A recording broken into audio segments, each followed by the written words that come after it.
All right, good morning, guys.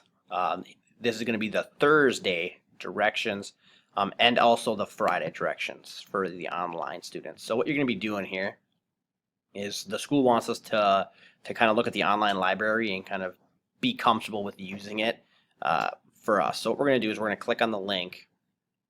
So the assignment itself is pretty simple once it wants to load.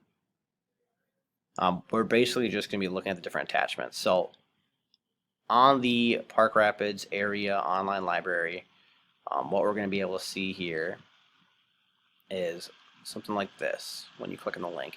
And all these different tabs bring us to a different website. So we're going to be kind of looking at specific ones.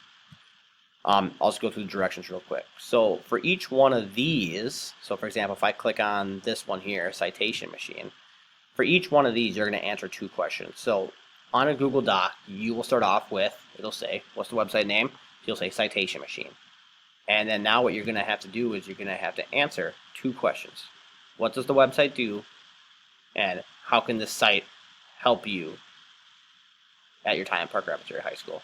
So it's just basically 2 sentences. So citation machine, what does it do? It creates citations for you, for your paper.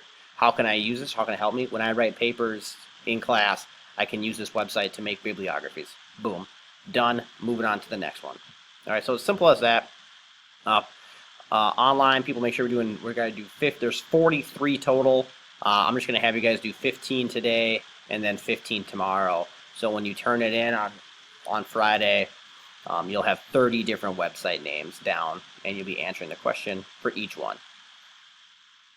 If you have any questions, email me. It's the best way to get a hold of me. Otherwise, good luck searching.